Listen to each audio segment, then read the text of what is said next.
Meu cabelo tá bonito? Meu cabelo tá bonito. Olá, pessoas! Sejam bem-vindos ao Brigadeiro Literário, um lugar para falar de tudo e principalmente sobre livros. E hoje nós vamos falar sobre um livro que se chama História do Mundo para Quem Tem Pressa, de Emma Marriott, acho que é assim que pronuncia o nome dela, pela editora Valentina. Eu peguei esse livro no Kindle Unlimited. Pera aí que eu vou explicar por que eu peguei esse livro. Foi mais ou menos assim. Em março, eu comecei a fazer faculdade de filosofia. Aí eu percebi, lendo um pouquinho só, aí com uma semana de aula, esse vírus miliciano, porque só assim pra falar, invadiu o mundo e a gente teve que parar. Passamos um tempo em casa achando que isso logo ia passar.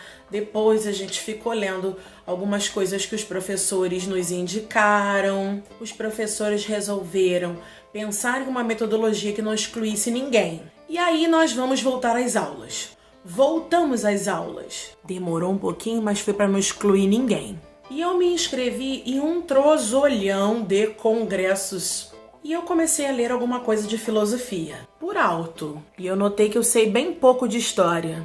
Aí eu pensei assim, por que eu não leio alguma coisa sobre a história do mundo para eu não ficar tão crua?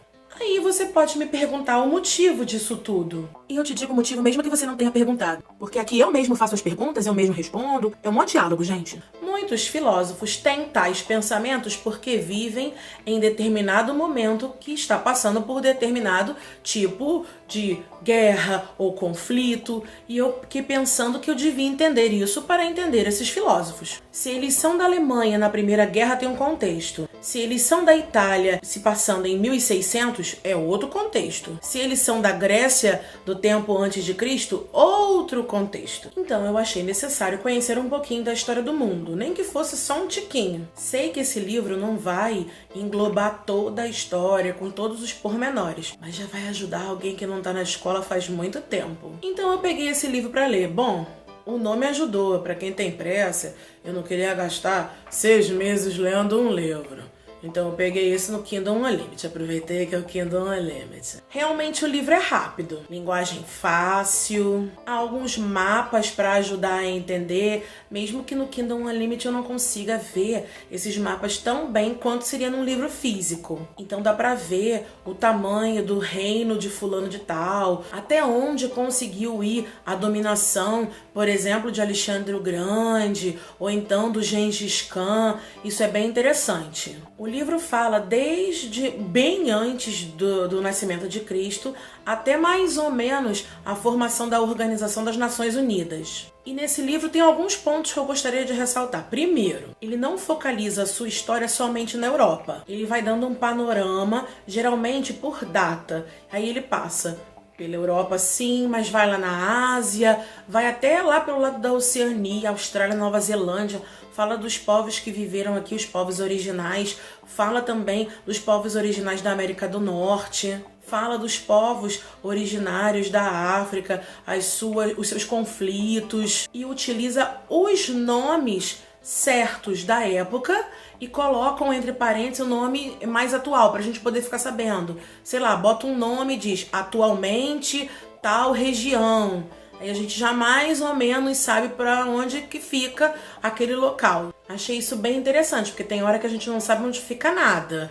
Na verdade, nem agora às vezes a gente sabe. Só tem uma ressalva. Por exemplo, o meu país favorito não foi citado. Por que não citaram Djibouti? Ele vai mostrando as dominações que ocorreram na Europa, na Ásia, na África e também as dominações de um povo sobre o outro aqui nas Américas. Então, com esse livro, fiquei sabendo de vários locais, várias guerras e conflitos que nunca me contaram na escola. Poxa, por que nunca me falaram disso na escola? Eu sei que esse livro não é completo, mas foi muito mais do que eu já tive na escola.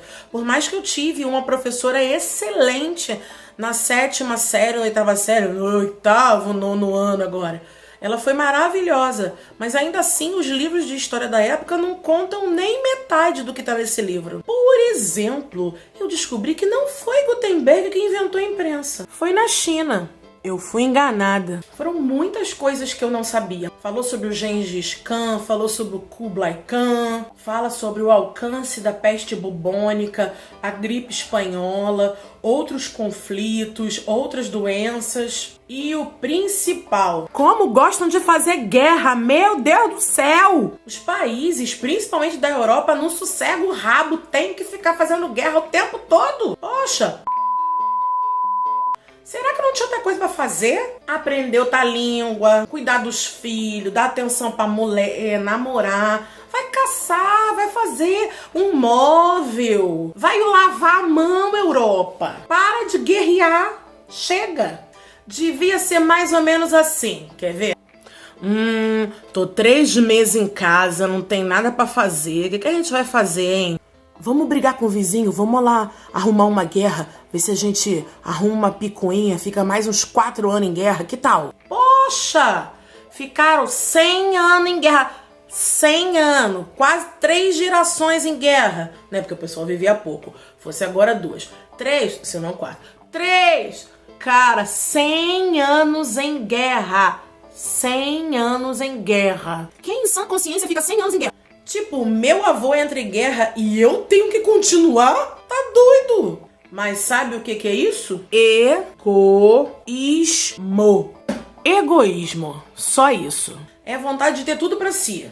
Dizer que tem razão. Vamos falar a verdade. Guerra é a maior bobice do mundo. No livro fala da Guerra de 100 anos. Tá lá na Europa. Só guerreando. Tiveram que parar 10 anos por causa da peste bubônica. Aí tu volta pra guerra e pensa, onde que eu parei mesmo, gente? Ah, peraí, eu tava brigando com a França, né? Então vamos continuar. Qual é o sentido disso? Nós temos que pensar uma coisa muito importante. Enquanto os governantes, as pessoas com dinheiro, com poder entravam em guerra, os pobres continuavam... Não é?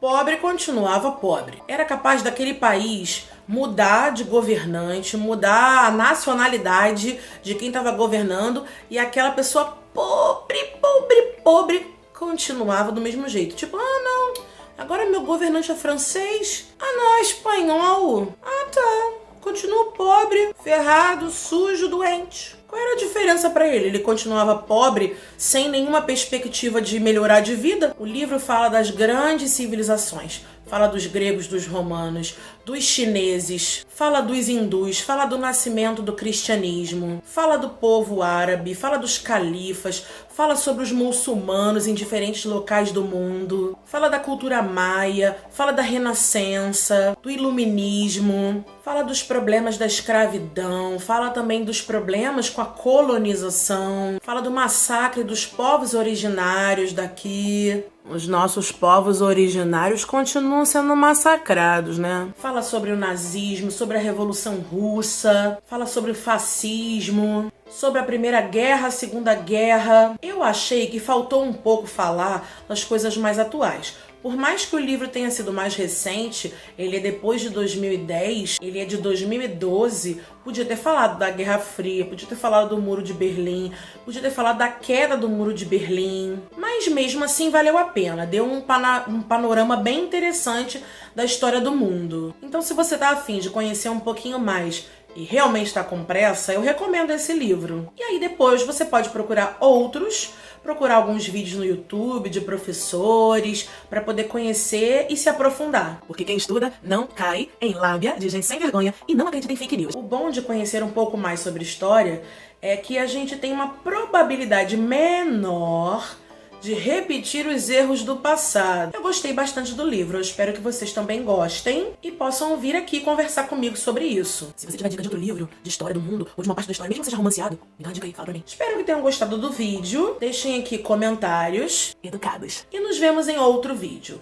Beijo, pessoas, fiquem bem!